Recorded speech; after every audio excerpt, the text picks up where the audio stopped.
Excellencies, ladies and gentlemen, it is a pleasure for me to be here today to celebrate the 130th anniversary of the founding of this university. Let me start by thanking the organization of this forum, the Yonsei University and President Kim Dae-Jung, Library and Museum, and Madame Lee for inviting me to address this audience. It is encouraging to see that so many people, and even students, have escaped from their classes and gathered here to this forum to listen and discuss the future of our world.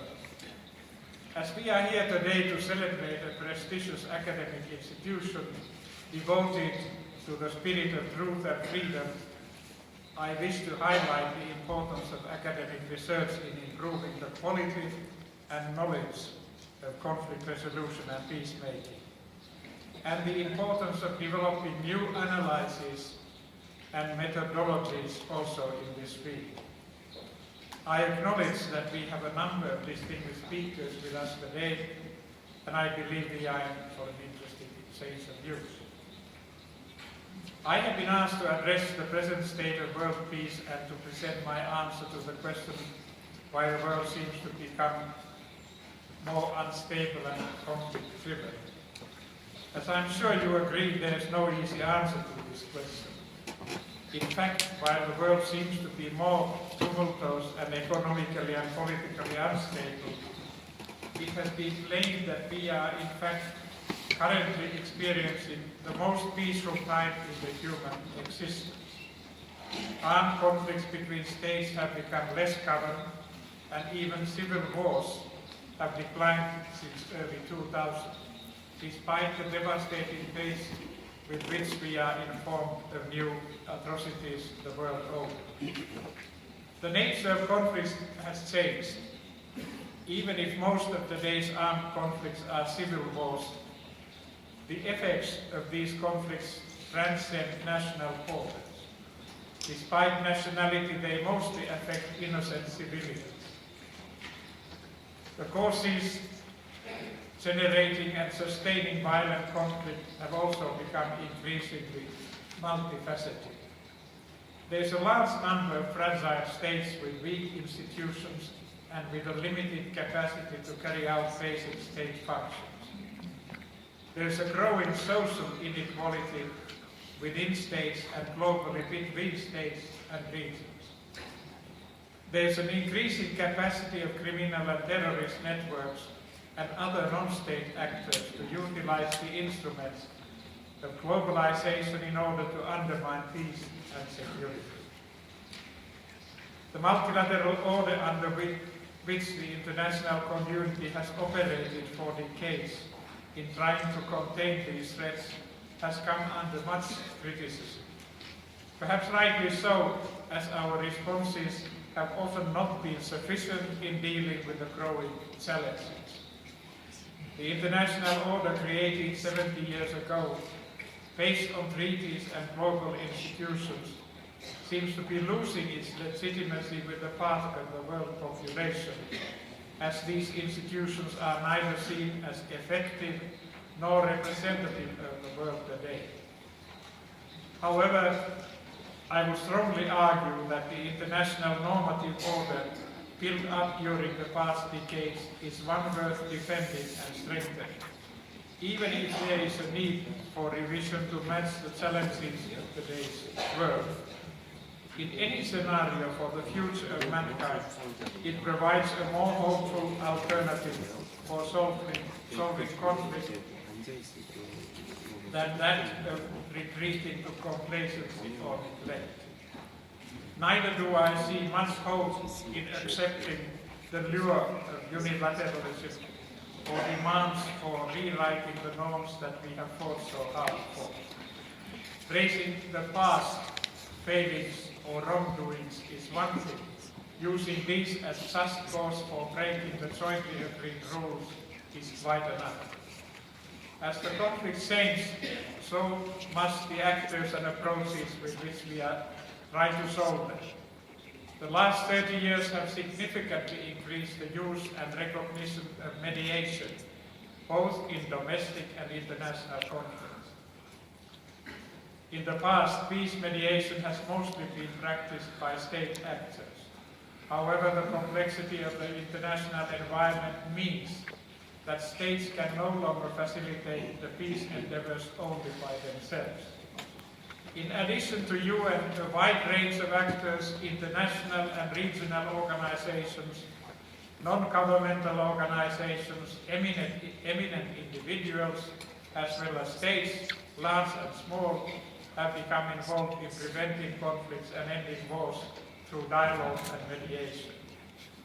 In this context, there is a need to emphasize the increasing role of non-state actors. The work done by the Track 2 actors, meaning informal or non-official actors like NGOs or private individuals in resolving conflicts, has shown its benefits. Non-state actors have the ability to build networks and collaboration outside the framework of the state. They have the ability to reach out to communities affected by conflict. Non-state actors can also act and be seen as impartial in situations where the state is not able or willing to. Track 2 processes are less public and therefore open to more flexibility. Despite the skepticism in the world today, it is my firm belief that there is no conflict in the world that cannot be solved. The vision of the Conflict Resolution NGO Crisis Management Initiative, which I founded in 2000 after my presidency, is all conflicts can be resolved. My colleagues engage in conflict resolution, mediation and dialogue on daily basis on 3 different continents. When speaking about conflict resolution and mediation topics with which I have worked most of my life, it is important to underline that peace agreement is only the beginning. But it is a beginning that enables the wider peace process to start in earnest. If the mediation process is successful and the parties are committed to political solutions, the agreement can provide the necessary building blocks to start working towards a peaceful society. The experiences of successful peace processes in the world teach us that in order for society to recover from conflict, trust is everything. A fundamental precondition for any peace and rebuilding process is inclusivity. Due to the multifaceted nature of today's conflicts and the many new players seeking to contribute to their peaceful resolution, it is worth stressing the importance of managing the linkages between conflict prevention, peace mediation, peacekeeping, and peace building. All these phases are important and require expertise, resources, and commitment to ensure a successful outcome. Despite of the many successful conflict resolution efforts, half of all countries emerging from civil war fall back into conflict within 5 years. In my view, this is due to the lack of multi-track cooperation in conflict resolution, as well as inability to really tackle the root causes of conflicts. And what I have learned is that the conflicts are much easier and less costly in every possible aspect to prevent them to bring to an end. Much of our resources are used for dealing with the effects and repercussions of conflict. I see this often as a wasteful policy. We should be focusing much more on the prevention of violent conflicts. Take a notice of the signals before the eruption. During my career in international peacemaking and development, I have become increasingly aware of the critical importance of poverty reduction in conflict prevention. As you in this part of the world are well aware, conditions for sustainable peace cannot be ensured without first securing basic livelihoods of all people. As societies and their dynamics constantly change, the way we see and interpret the nature of poverty and growth also changes. This is not only an interesting theoretical discussion around economic models. Our understanding of economics, poverty and growth deeply affects on the choices we make and the political practices we choose when combating the everyday challenges of inequality, whether at the level of global decision-making, national or regional policies, or even at the level of local communities. My personal experience with these challenges goes back all the way to early 60s, when I was for the first time encountering serious development policy challenges in Pakistan. The observations I made at that time have been guiding me throughout my career. I would like to make the case that unless we can solve the challenge of deep inequalities in any given society, we can never achieve sustainable peace. I have become more and more confident that we have to start seriously challenging our conventional ways of thinking when it comes to the relation between economic growth and quality of life, or development, if you wish. And this does not only concern developing countries or emerging economies, but also the Western world. Economic growth alone is no longer a remedy against poverty, deprivation and other social ills. Naturally, we need environmentally and socially sustainable economic growth, but what matters is not only the aggregate level of national wealth, but also how the wealth is used in a society. In countries with more equal revenue sharing, there's also more trust between people, higher perceived well-being, lower infant mortality, better health, longer life expectancy, greater social mobility, and better learning results for children in school. This is one of the greatest challenges for almost any country in the world, whether having strong economic growth or suffering from everyday poverty. If we do not start sharing our economic benefits and profits in a more equal manner, it is easy to foresee and predict an increase of instability almost everywhere in the world, including Asia. My great fortune is that I come from a country that has lived in peace and harmony for almost 70 years. No war has disturbed our life for a long time. However, this has not always been the case. At the end of the First World War, Finland, a Grand Duchy within the Russian Empire, broke ties with Russia. Soon thereafter, in 1918, the Russian Revolution spread over the borders of the country. In many European countries, there were incidents of serious civil strife, even civil wars.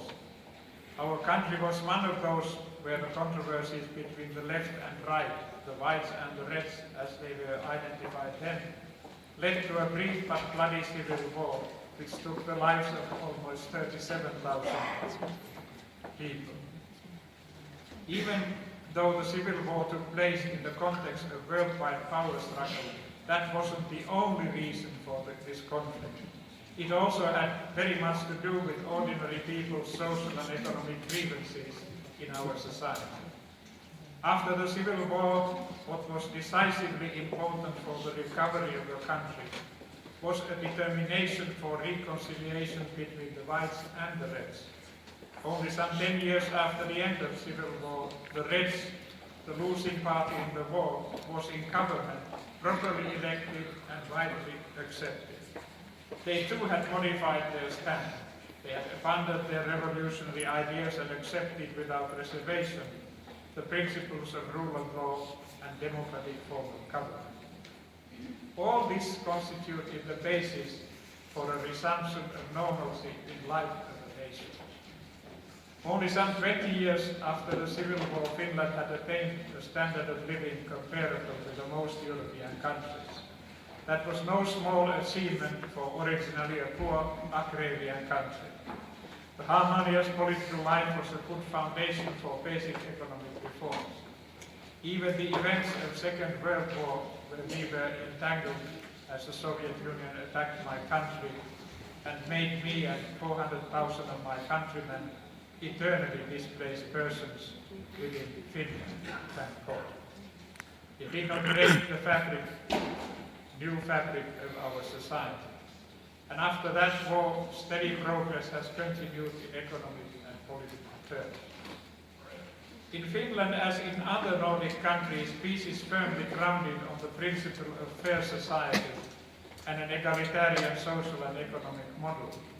I believe there are some lessons to be learned from our egalitarian policies.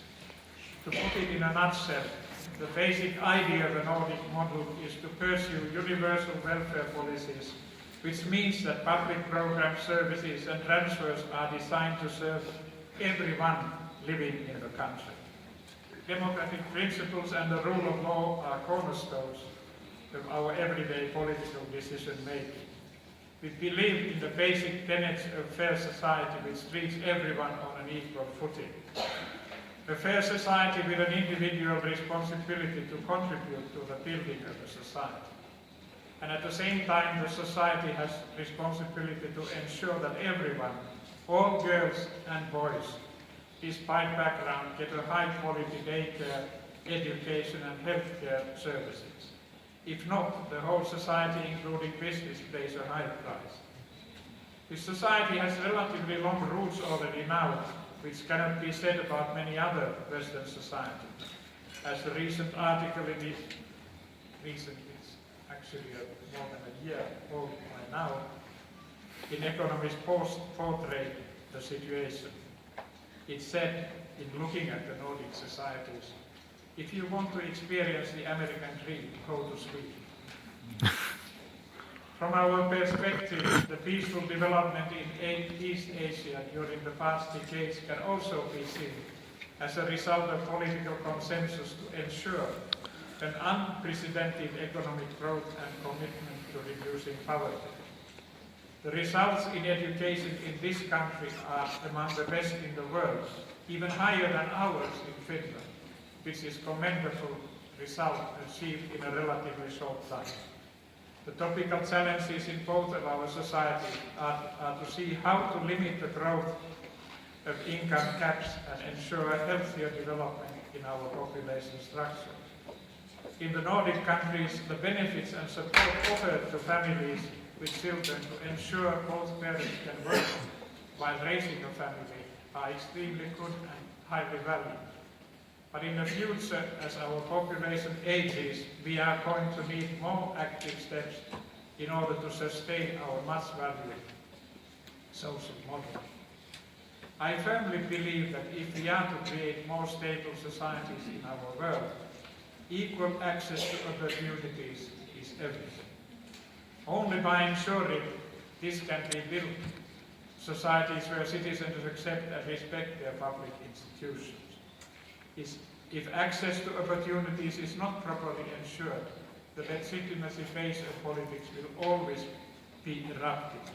Without proper education, health systems and necessary level of social security, the capabilities of citizens will not be materialized. Building peace in our own societies and in the world is a continuous process where we must not lose faith. Realities can be changed if there is enough foresight and political will. Ladies and gentlemen, thank you for your attention.